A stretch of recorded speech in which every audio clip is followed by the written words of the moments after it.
Pada kesempatan kali ini kami akan membahas mengenai sejarah Kerajaan Mataram kuno. Kerajaan Mataram kuno adalah salah satu kerajaan terbesar era Nusantara yang berdiri sekitar abad 8 dan diperkirakan berpusat di Jawa Tengah. Ahli berpendapat bahwa letak Kerajaan Mataram kuno ada di Medang dan Pohpitu. Letak Pohpitu sendiri sampai sekarang belum begitu jelas. Dalam beberapa catatan sejarah, hanya dijelaskan bahwa letak Mataram dikelilingi gunung, pegunungan dan sungai-sungai. Catatan itu kemudian dipadukan dengan kondisi geografis sekarang yang dulunya adalah wilayah kekuasaan Mataram kuno. Banyak ahli yang menganggap sangat mungkin Gunung Merapi, Gunung Merbabu, Gunung Sumbing, dan Sindoro adalah pegunungan di sebelah utara Kerajaan Mataram kuno. Kemudian di sebelah barat terdapat Pegunungan Serayu, di sebelah timur terdapat Gunung Lawu, serta di sebelah selatan berdekatan dengan Laut Selatan dan Pegunungan Seribu. Sedangkan sungai-sungai yang ada, misalnya Sungai Bogowonto, Progo, Opak, dan Bengawan Solo. Sedangkan Pohpitu kemungkinan berada di antara Kedu sampai sekitar Prambanan. Lalu, bagaimana awal mula berdirinya Kerajaan Mataram kuno? Simak penjelasan lengkapnya beserta raja-raja dan peninggalan dari Kerajaan Mataram kuno. Nama Mataram diambil dari istilah Bumi Mataram. Artinya daerah yang dikelilingi oleh gunung-gunung. Berdasarkan letak pemerintahannya, sejarah Kerajaan Mataram kuno terbagi atas dua periode. Periode pertama ditandai dengan lokasi pusat pemerintah yang terletak di Jawa Tengah pada abad ke-8. Sementara itu periode kedua ditandai dengan lokasi pusat pemerintah di Jawa Timur pada abad ke-September 10. Periode Jawa Tengah diwarnai dengan adanya dua wangsa yang berkuasa dalam satu masa, yaitu dinasti Sanjaya dan Wangsa Shailendra. Salah satu peninggalan keagamaan dinasti Sanjaya adalah Candi Prambanan, sedangkan peninggalan dinasti Shailendra adalah Candi Borobudur.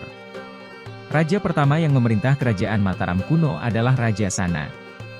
Kemudian Raja Sana digantikan oleh keponakannya yang bernama Sanjaya. Raja Sanjaya memerintah dengan bijaksana sehingga rakyat hidup makmur, aman, dan tentram. Setelah, Kerajaan Mataram kuno diperintahkan oleh Panangkaran dari dinasti Shailendra. Setelah wafatnya Panangkaran, Mataram kuno terpecah menjadi dua, yakni Mataram kuno yang bercorak Hindu dan Buddha. Kerajaan Mataram kuno yang bercorak Hindu meliputi Jawa Tengah bagian utara di bawah pemerintahan dinasti Sanjaya. Raja-rajanya, Panunggalan, Warak, Garung, dan Pikatan. Sementara itu, Kerajaan Mataram kuno bercorak Buddha meliputi Jawa Tengah bagian selatan di bawah kekuasaan dinasti Shailendra. Indra adalah salah satu rajanya. Kerajaan yang terpisah itu kembali disatukan melalui perkawinan politik Rakai Pikatan dari dinasti Sanjaya dengan Pramodawardhani dari keluarga Shailendra. Kerajaan Mataram kuno mendapatkan serangan dari Kerajaan Sriwijaya yang dipimpin oleh Balaputra Dewa. Di sisi lain, Gunung Merapi terjadi erupsi yang menyebabkan Empedu Sindok memutuskan untuk melakukan perpindahan. Raja-raja yang memerintah Kerajaan Mataram kuno di Jawa Timur, yaitu 1. Empedu Sendok. Empedu Sindok merupakan pendiri dinasti baru dengan bergelar Empedu Sindok Sri Isyana Tunggadewa Wijaya. Berita-berita pemerintahan Empedu Sindok tampaknya kurang berkembang melalui prasasti Kalkuta sampai kemudian muncul nama Dharmawangsa. 2. Dharmawangsa.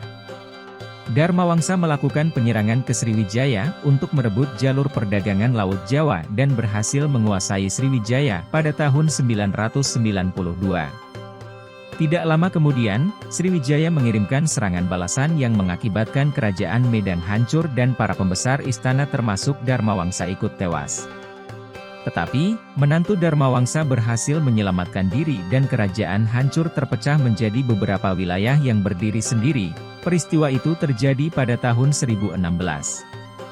3. Airlangga.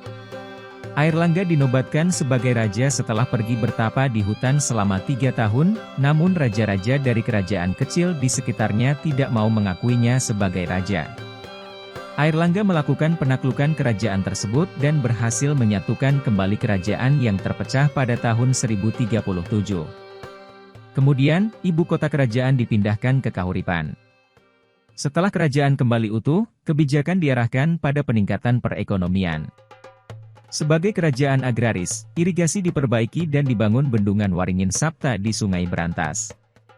Pengembangan perdagangan dimajukan melalui perbaikan pelabuhan Hujung Galuh.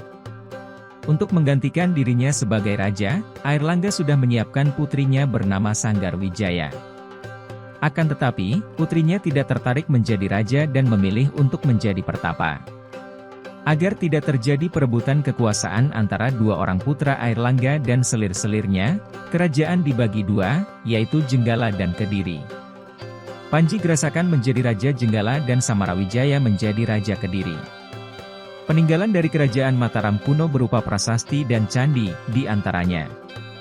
1. Prasasti Canggal menggunakan huruf Pallawa dan bahasa Sanskerta berangkat tahun 723 Masehi, menceritakan tentang pendirian lingga di desa Kunjarakunja.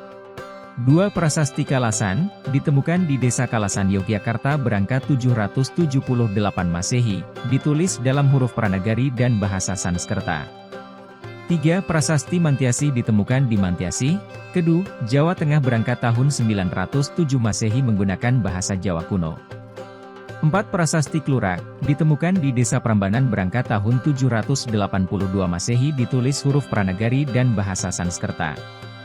Candi-candi peninggalan kerajaan Mataram kuno antara lain, Candi Kalasan, Candi Pelausan, Candi Prambanan, Candi Sambisari, Candi Sari, Candi Kedulan, Candi Sojiwan, Candi Barong dan tentunya yang paling kolosal adalah Candi Borobudur.